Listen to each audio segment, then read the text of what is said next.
அந்த சிவபானு ஏற்கனவே 2 கட்ட தேர்தல்கள் நடைபெற்ற சூழ்நிலையில் 3ஆம் கட்ட வாக்குப்பதிவானது சற்று முன்பு 7 மணிக்கு சரியாக தொடங்கி இருக்கிறது. இந்த தேர்தலை பொறுத்தவரை குஜராத் மாநிலத்தில் உள்ள 26 மக்களவை தொகுதிகளுக்கும் ஒரே கட்டமாக தேர்தல் நடைபெற இருக்கிறது. இதில் ஒரு தொகுதியான குஜராத் மாநிலத்தில் சூரத் தொகுதியில் பாரதிய ஜனதா கட்சியின் வேட்பாளர் முகேஷ்குமார் தலால் போட்டியின்றி தேர்வு செய்யப்பட்டதை ஒட்டி அங்கு 25 மக்களவை தொகுதிகளுக்கு தேர்தல் நடைபெறுகிறது. இது தவிர மற்றொரு மிக முக்கியமான தென் மாநிலமான கர்நாடகாவில் மீதியுள்ள அந்த 14 தொகுதிகளுக்கான தேர்தல் நடைபெறுவதும் மிகுந்த கவனத்துக்கு உள்ளாகி இருக்கிறது. ஏனென்றால் ரேவண்ணா, பிரஜ்வல் ரேவண்ணா ஆகியோர் மீதான வழக்குகள் பாய்ந்துள்ள சூழ்நிலையில் 2ஆம் கட்ட தேர்தல் கர்நாடக மாநில மக்களவை தேர்தலில் மிகுந்த முக்கியத்துவம் வாய்ந்ததாக கருதப்படுகிறது. மிகுந்த பரபரப்புக்கிடையே குஜராத் மற்றும் கர்நாடகா மாநிலங்களில் மக்களவை தேர்தல் நடைபெற உள்ள சூழ்நிலையில் ஜம்மு காஷ்மீர் மாநிலத்தில் உள்ள அனந்த்நாக் ரஜோரி பகுதியில் பனிப்பொழிவு அதிகமாக இருந்ததால் அங்கு தேர்தல் ஒத்திவைக்கப்பட்டிருக்கிறது. இது தவிர அஸ்ஸாமில் 4 மக்களவை தொகுதி, பீகார் மாநிலத்தில் 5 மக்களவை தொகுதி, சத்தீஸ்கர் மாநிலத்தில் 7 மக்களவை தொகுதி, கோவா மாநிலத்தில் 2 மக்களவை தொகுதி, மத்திய பிரதேச மாநிலத்தில் 8 மக்களவை தொகுதி மற்றும் மகாராஷ்டிரா மாநிலத்தில் மிகவும் போட்டி கடுமையாக உள்ள மகாராஷ்டிரா மாநிலத்தில் 11 தொகுதி தேசியவாத காங்கிரஸ் மற்றும் உத்தவ் தாக்கரே தலைமையிலான சிவசேனா காங்கிரஸ் தலைமையிலான இந்தியா கூட்டணி மற்றும் பாரதிய ஜனதா கட்சி ஏக்நாத் சிண்டே தலைமையிலான சிவசேனா கட்சி அடங்கிய அந்த கூட்டணி ஆகியவற்றிற்கிடையே கடுமையான போட்டி மகாராஷ்டிரா மாநிலத்தில் நிலவுகிறது. அது தவிர உத்தரப்பிரதேச மாநிலத்திலும் 10 தொகுதிகளில் இன்று வாக்குப்பதிவு நடைபெறுகிறது.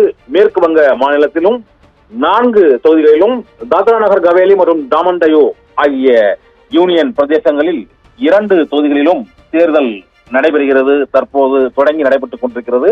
இன்று காலையில் இருந்தே 11 மாநிலங்களிலும் வாக்காளர்கள் ஆர்வத்துடன் வாக்களிப்பதற்கு தயாராக இருக்கிறார்கள்.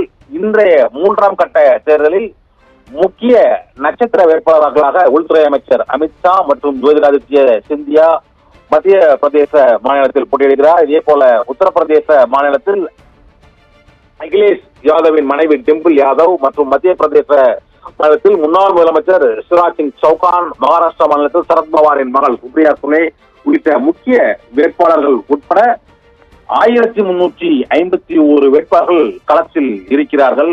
அதில் 120 பெண் வேட்பாளர்களும் இன்று தேர்தலில் களத்தில் வேட்பாளர்களாக நின்று மக்களை சந்திக்கிறார்கள். இந்த 11 மாநிலங்களிலும் 93 தொகுதிகளிலும் ஆனால் பார்க்கும் பிரச்சாரம் கடந்த 2 மாதங்களுக்கும் அதிகமாக தொடர்ந்து நடைபெற்றது.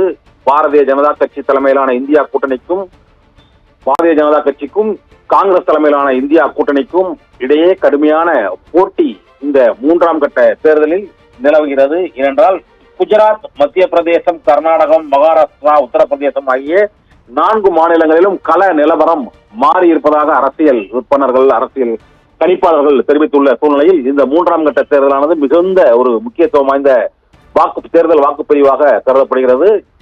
ஏற்கனவே ஏப்ரல் 19 மற்றும் ஏப்ரல் 26 ஆகிய 2 கட்டங்களாக தேர்தல் நடைபெற்று முடிந்துள்ள சூழ்நிலையில் அமைதியாக நடைபெற்று முடிந்த சூழ்நிலையில் 3ஆம் கட்ட தேர்தலும் அமைதியாக நடைபெறும் என எதிர்பார்க்கப்படுகிறது. இன்று காலை 7 மணிக்கு தொடங்கும் வாக்குப்பதிவு மாலை 6 மணிக்கு நிறைவடைகிறது. தட்சிமா போனோம். விரிவான தகவல்களுக்கு நன்றி கண்ணன்.